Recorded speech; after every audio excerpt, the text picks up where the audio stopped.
Honored to be able to speak before this audience. I actually struggled a little bit. I've been distracted by a few other things in the past week. But it's a real honor to be able to come and speak on this subject today.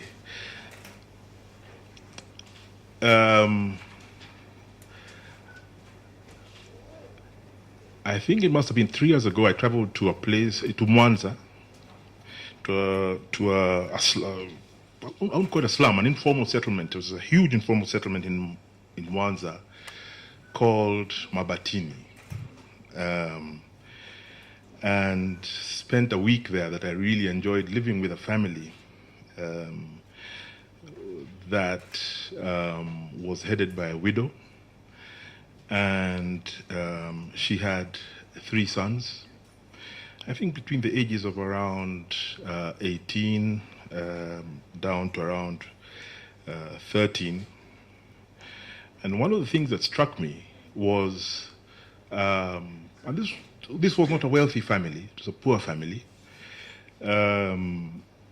Each of these 3 young men had at least 2 mobile phones each. And they would switch cards. So, number one, which was impressive. Number 2, I had carried with me a copy of the Sunday Nation. I just happened to, the flight that I had taken that got me to Mwanza, I was arriving on a Sunday. So I had the Sunday paper, the Sunday Kenya papers with me. And these were consumed by these young people avidly. And they knew exactly what sections they wanted. It was the sections on the arts and the culture. They knew all the rappers, all the musicians, all the artists. I'm embarrassed to say they were telling me about our own artists. I said, oh, this is so-and-so, he's hip-hop, he's released a new album. I felt my age. Because not only did they, so I interrogated, I asked, I said, all, our top performers in Kenya? I said, yes, we know them. Not only do we know them, we know their social lives, who they're going out with, so-and-so has broken up with so-and-so, not only for Kenya, but for Uganda as well, and into Rwanda. And this got me thinking. I said, there's an organic, when you talk about East African integration, when we think of African unity as well and African Union, we think of presidents in a meeting signing documents and making statements. In truth, the real integration is organic. It's been ongoing for a long time. I believe it's unstoppable, especially with this demographic that is now the majority throughout this region. It's a bulge, especially in Kenya, but also in Tanzania, Uganda. And when I went to South Sudan, you see similar trends. Rwanda slightly different, but also in Burundi.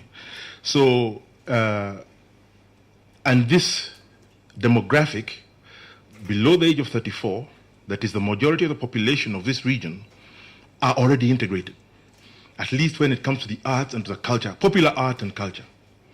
And I felt very left out. I've been trying to catch up ever since, but it moves more quickly than I can.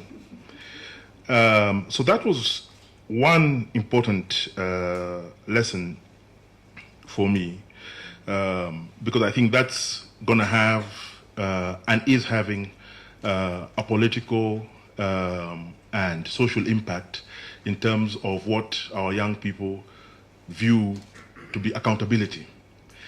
I set up a Twitter account about 2 or 3 years ago. I'm now learning, I'm quite good on Twitter, I would like to say, I think, for my age. And I'm always touched by the number of young people, not only from Kenya, but from the region, who send you, please retweet my latest YouTube album. This is the video. So I'm actually, I watch at least one a week. So I'm watching hip-hop, regional hip-hop, fairly regularly. And that says something. To be honest, I'm not sure where it will go. All I can feel is that it's growing. And when you look at the studies that are being conducted, especially by economists, you can see the foundation for this. When one looks at the politicians and the way they are talking, one sees that as well. One of the ironies of the last administration, the Kibaki administration in Kenya, was actually huge strides were made in East African integration that are beginning, are still playing out as we speak.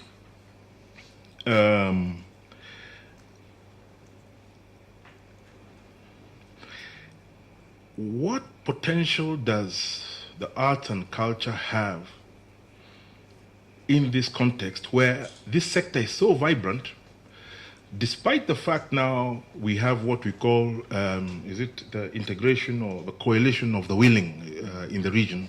Tanzania seems to be not too happy about certain things, so, Kenya, Uganda, Rwanda, etc.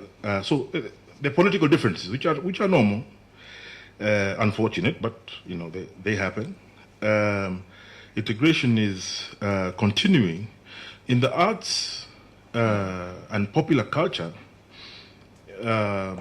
It's going on regardless, and so long as the development of information technology in all the countries continues, one can see this process being unstoppable. My lessons are taken from, even in a situation where we may be seeing a reversal in the area of political freedoms, in terms of a regression, in terms of rights, because that's happening in Kenya. It's happening in some of our neighboring countries, which is unfortunate and for which we'll pay a cost. And interestingly, is driving a lot of this hip-hop that is being sent to me. It's a very socially conscious kind of expression of what's happening. For me, the best music comes from the slums of the entire region, because people are keeping it real. In a sense, it touches me in a special way. And it takes me back to a favorite of mine. Corruption has always been my area. I won't talk much about it, but corruption is a big issue for the arts and popular culture explosion that is underway in East Africa, and this organic integration that I'm talking about, which is unregulated, which is great. You keep government out of it, it happens, it goes well. The moment you try to manage it, it has difficulties. I started my career in anti-corruption, writing about corruption, when Transparency International started in 1993-94. When I got involved with TI in Kenya in 1995-96, we were not allowed to be registered, and I followed a few leaders who were the most popular leaders in terms of corruption. Mobutu Sese Seko, they were colorful. Our own Moi here in Kenya, they were colorful characters because they did bizarre things, long motorcades, pink champagne, houses in Paris. You know the kind of thing I'm talking about. Mobutu was especially important to me as an African leader who had overthrown one of the great Pan-Africanists that this continent has ever had, and participated in the murder of Patrice Lumumba. And therefore, for a generation of integrationists, African integrationists, there is nothing really good that can be said about Mobutu. The CIA agent, an agent of the Belgians, of the French, who killed Lumumba and proceeded to destroy a great country at the very heart of Africa. As I said, when I started out in corruption, I studied Mobutu very closely and wondered how was this man able to hold on for so long despite being so incompetent an economic manager, being very brutal and incompetently brutal as well. By the time he was being chased out of power, his generals were selling arms to the rebels who were invading his country. So there had to be something else also that explained the longevity of this person. And I don't buy this about just the people being passive. I don't buy it. There's always something else. And when one looks closely, Mobutu immediately came into power. And I think one of his insights was that culture and its manipulation, whatever, is going to be key to the way I hold on to power. He reburied Patrice Lumumba, so tried to own the cult of Lumumba.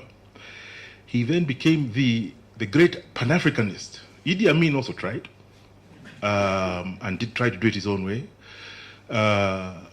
He changed his name from Joseph Desiré Mobutu to Mobutu Sese Seko, etc. Yes, Wazambanga, etc. He said we could not wear Western clothes, change the way people dress. Lingala became the language that everyone was using. They also speak Swahili there. They produce music, even in the times when the country is almost falling apart, invaded by 7 African nations. It's still the music that is the key export across the African continent. Everyone's dancing to Lingala. And this was promoted by this man with his leopard skin hat and his little walking stick with all its totems. And it captured the minds of the people in a way that we from the anti-corruption angle didn't appreciate. All I saw was his motorcades, his houses in Paris and Belgium, and how nasty and evil this man was. But he had created culture. You just use this culture, an identity of a Congo man. And it remains one of the most powerful exports of Congo and Zaire. Whether you talk about the music, let's face it, as Kenya, possibly as East Africans, that's a controversial comment, but you can tell a Congolese man or woman from how they're dressed from quite far, and they carry it well, better than us. And that created something that was quite special. And I always remind people that our own Harambee Stars, for which we've worked very hard, could not beat the Zairois national football team, even in the worst days. And TP Mazembe, who you may have heard about, which is just a regional football team, is now one of the world's top regional football teams. And this was all encouraged by this corrupt dictator. So culture can thrive in all contexts. It is the most the instruments of popular culture thrive almost because of adversity. Adversity creates them. When one thinks of South Africa and its tradition in terms of music and dance, the same thing comes to mind. So when I think of East Africa now and all the little hip-hop albums or hip-hop videos that are being sent to me on YouTube, one sees coming out of this region an explosion of really socially conscious, sensitive, engaging music and art that speaks to the real situation in a way that no other sector can. So the fact that you're holding this meeting here, for me, that's why it was important to come. You're able to say and do things that other people are struggling. NGOs are now facing the PBO Act. You can't stop a rapper. Media is facing a media bill. You can't stop a rapper. And I think that what you're doing here is something that should be celebrated, should be consolidated. I wish you all the best. I am very much an outsider. I've ended up talking a lot more about culture and the arts because I think that for a short while we're going to see political regression in this region. We're regressing in Kenya. Rwanda is where it is. Same thing has happened in Uganda. And this is the sector that speaks truth to power in the most culturally acceptable way to people, without being accused of being CIA agents and other things. I'll stop there and say thank you very much for listening to my few remarks. Asanteni.